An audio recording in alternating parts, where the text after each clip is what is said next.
మరోసారి రాజకీయాల్లోకి వచ్చేది లేదని స్పష్టం చేశారు విజయవాడ మాజీ ఎంపీ కేశినేని నాని. ఈ మేరకు సోషల్ మీడియా వేదికగా ఎక్స్ లో పోస్ట్ పెట్టారు. తాను రాజకీయాల్లోకి రీ ఎంట్రీ ఇస్తున్నట్లు వస్తున్న ప్రచారాలకు క్లారిటీ ఇస్తూ కీలక అంశాలను ప్రస్తావించారు నాని. ఇక రాజకీయాల నుంచి తప్పుకుంటున్నట్లుగా గత ఏడాది జూన్ 10వ తేదీన చెప్పారని, ఇప్పటికీ ఆ మాటకు కట్టుబడి ఉన్నట్లుగా ఆయన వెల్లడించారు. జూన్ 10 నాటి ప్రకటనలో ఎలాంటి మార్పు లేదన్నారు. అంతేకాదు ప్రజాసేవ చేయడానికి రాజకీయాల్లోనే ఉండాల్సిన పని లేదన్నది నాని వాదన. రాజకీయాల్లో లేకపోయినా విజయవాడ పార్లమెంటు పరిధిలోని ప్రజల సంక్షేమానికి ఎప్పుడూ కట్టుబడి ఉంటారన్నారు మాజీ ఎంపీ. ఈ ప్రయాణంలో తనకు అండగా ఉన్న వారందరికీ కృతజ్ఞతలు తెలిపారు.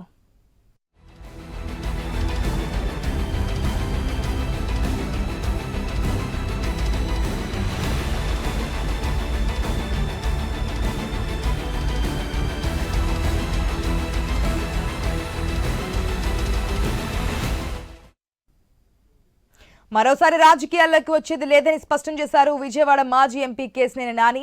ఈ మేరకు సోషల్ మీడియా వేదికగా ఎక్స్ లో పోస్ట్ కూడా పెట్టారు. ఆ పోస్ట్ కూడా మనం స్క్రీన్ లో క్లియర్ గా చూస్తున్నాం. సో రీ ఎంట్రీ ఇచ్చే ఛాన్సే లేదు. ఏదైతే ఎలక్షన్స్ అయిపోయిందో తీసుకున్నటువంటి నిర్ణయానికి కట్టుబడే ఉన్నానంటూ క్లారిటీ ఇచ్చారు. దీనికి సంబంధించి మరిన్ని అప్డేట్స్ మా ప్రతినిధి హరీష్ ద్వారా తెలుసుకుందాం. Good afternoon Harish. మన ఎలక్షన్స్ చూసాము, నాని వర్సెస్ చిన్ని. ఎలక్షన్స్ అయ్యాయి, ఫలితాలు వచ్చాయి. దానికి ముందే పార్టీలు మారడం, ఇచ్చినటువంటి మాటకు కట్టుబడి రాజకీయాల్లోకి రానని చెప్పడం. అయితే ఈ మధ్య కాలంలో మళ్ళీ నాని రాజకీయాల్లోకి రాబోతున్నారా అనే దానికి స్వస్తి చెబుతూ కూడా ఈ పోస్ట్ మనం చూస్తున్నాం.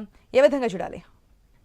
ప్రజెంట్ అయితే కేశినేని నానికి సంబంధించినటువంటి వ్యవహారం పైన సోషల్ మీడియాలో పెద్ద ఎత్తున ప్రచారం జరిగింది. ఆ ప్రచారంలో భాగంగా ఆయన తిరిగి రాజకీయాల్లోకి వస్తున్నారంటూ చాలా వరకు కూడా రూమర్స్ కావచ్చు, సోషల్ మీడియా పోస్టులు కావచ్చు ప్రచారం జరిగింది. అయితే ఈ వ్యవహారం పైన ఆయన చాలా సీరియస్ గా రియాక్ట్ అయ్యారు. ఎందుకంటే విజయవాడ అంటే తనకు చాలా ఇష్టం కానీ రాజకీయాల్లో ఒకసారి నిర్ణయం తీసుకున్న తర్వాత మళ్ళీ దానికి వెనక్కి తీసుకునేటువంటి అవకాశం ఉండదు. అలాంటి సిచ్యువేషన్స్ లో తాను మళ్ళీ రాజకీయాల్లోకి వచ్చేటువంటి అవకాశం లేదని కూడా ఆయన స్పష్టం చేశారు. ఎందుకంటే విజయవాడకి సంబంధించినంత వరకు తనకు ఉన్నటువంటి రిలేషన్ కావచ్చు, పార్లమెంటు పరిధిలో ఆయన చేసినటువంటి కార్యక్రమాలు కావచ్చు, టాటా ట్రస్ట్ ద్వారా ఆయన చేసినటువంటి భారీ సేవా కార్యక్రమాలు కావచ్చు, ఇవన్నీ కూడా పెద్ద ఎత్తున సంచలనంగా మారాయి. అదేవిధంగా ఆయన మాట తీరు కూడా చాలా సూటిగా ఉంటుంది, స్ట్రైట్ గా మాట్లాడేటువంటి వ్యక్తి. దీంతో అనేక సార్లు వివాదాస్పదమైనటువంటి అంశాలపైన ఆయన చేసినటువంటి కామెంట్స్, ఇదే ఆయన అభిప్రాయం ఆయన చెప్పినప్పటికీ కూడా అవి వైరల్ కావడం, అవి సంచలనం కావడంతో కొంతవరకు కూడా రాజకీయంగా కూడా పెద్ద ఎత్తున దుమారం చెలరేగినటువంటి సిచ్యువేషన్ మనం చూసాం. ఎంపీగా కేశినేని నాని చేసినటువంటి అభివృద్ధి ఏంటనేది విజయవాడ పార్లమెంటు పరిధిలో ప్రధానంగా